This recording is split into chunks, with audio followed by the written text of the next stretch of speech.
Bon, bonjour, alors aujourd'hui on va explorer une idée qui est carrément révolutionnaire.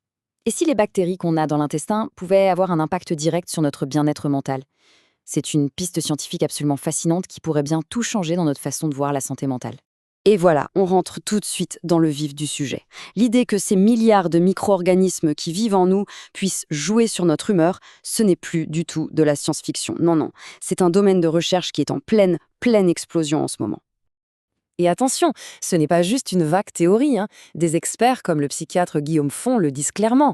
L'idée, c'est que ces psychobiotiques, comme on les appelle, pourraient devenir un outil de plus dans la boîte à outils thérapeutique. C'est un vrai changement de perspective, hein, un changement de paradigme carrément. Alors, première section, un nouvel espoir pour la santé mentale. On va voir ensemble pourquoi cette approche génère autant d'enthousiasme dans le milieu médical. La question est simple, mais elle est énorme. Et si la clé pour aller mieux, pour apaiser l'anxiété ou la dépression, ne se trouvait pas que dans la tête, mais aussi, un peu plus bas, dans nos intestins? C'est de là que tout part. C'est le point de départ de toute cette recherche. Et là, on touche à quelque chose de vraiment crucial. Cette piste, c'est une immense lueur d'espoir. Surtout pour les personnes qui sont résistantes aux traitements habituels, celles pour qui rien ne semble fonctionner. Pour elles, trouver de nouvelles options, c'est vital, tout simplement.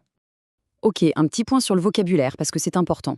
Le mot-clé ici, c'est psychobiotique. C'est un terme qui a été créé en 2013 par des chercheurs irlandais, et ça désigne quoi? Ça désigne très spécifiquement des micro-organismes vivants, des bonnes bactéries, qui ont un effet bénéfique prouvé sur la santé mentale. Donc attention, ce n'est pas n'importe quel probiotique qu'on trouve au supermarché. Deuxième section, on va parler de l'autoroute intestin-cerveau. Mais alors, comment ça marche concrètement? Comment est-ce que des bactéries dans notre ventre peuvent bien discuter avec notre cerveau? C'est là qu'on découvre une connexion biologique qui est d'une complexité incroyable. En fait, il ne faut pas voir ça comme deux organes séparés. Non, c'est un seul grand système. Tout est connecté. L'image de l'autoroute à double sens, elle est parfaite pour ça. Il y a un flot d'informations constant qui circule entre l'intestin et le cerveau. Et un des acteurs principaux de cette communication, c'est le fameux nerf vague.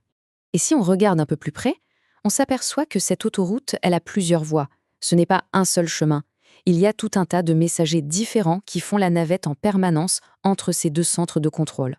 Pour y voir plus clair, on peut regrouper tout ça en 4 grandes voies de communication. D'abord, il y a le nerf vague, c'est un peu le câble direct, la fibre optique. Ensuite, le système immunitaire qui peut envoyer des signaux, notamment d'inflammation. Troisièmement, le système endocrinien qui utilise les hormones comme messagers. Et enfin, les voies métaboliques qui impliquent toutes les petites molécules fabriquées par nos bactéries. Et regardez ce chiffre, 40%. C'est énorme. Près de 40% des personnes en dépression ont des marqueurs d'inflammation. Ça montre bien à quel point cette voie immunitaire est importante. En gros, un microbiote déséquilibré peut créer une inflammation, et cette inflammation, elle peut monter jusqu'au cerveau et jouer sur l'humeur. Troisième partie, maintenant, les preuves du labo. Parce que la théorie, c'est bien joli, mais qu'est-ce que ça donne en pratique? Est-ce qu'on a des preuves solides? Allons voir ce que disent les études cliniques.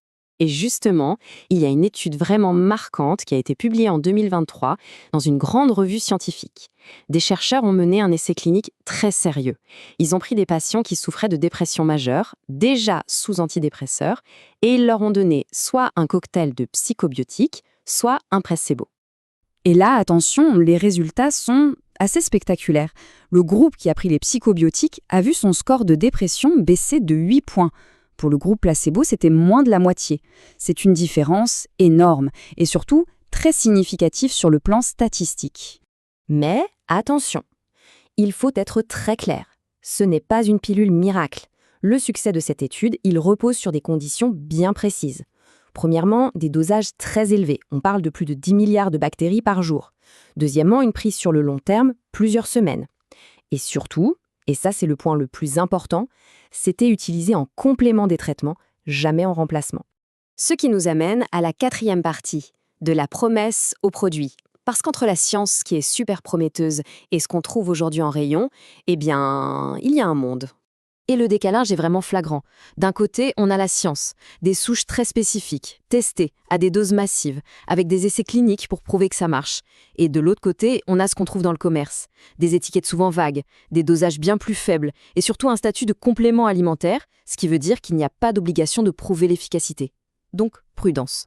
Il y a un autre défi qui est de taille. Comme le dit très bien Quentin Leftevel de l'INRA, deux personnes peuvent avoir le même diagnostic sur le papier, mais des symptômes et surtout un microbiote complètement différent. Ça veut dire quoi? Ça veut dire que la solution taille unique, ça ne va probablement pas fonctionner. Et voilà, on arrive à notre dernière partie, l'avenir est personnel. Justement, ce défi de l'individualité, ça nous mène tout droit à la conclusion logique de tout ça. Le futur de ce domaine, c'est la personnalisation. L'idée, ce n'est plus de chercher le super psychobiotique qui marche pour tout le monde. Non. Le but, c'est de développer ce qu'on appelle des psychobiotiques de précision. En clair, on analyse le microbiote d'un individu et on lui donne, sur mesure, les souches de bactéries dont il a spécifiquement besoin. Et la recherche avance très vite pour y arriver. On commence à identifier quelles souches font quoi. Par exemple, une grande analyse de 2023 a montré que certaines familles, comme les lactobacillus et les bifidobacterium, avaient un effet sur la dépression, mais pas vraiment sur l'anxiété. L'objectif final, c'est de pouvoir faire correspondre la bonne souche au bon problème, de créer une sorte de cartographie des effets. On termine donc sur cette question qui ouvre des perspectives assez dingues.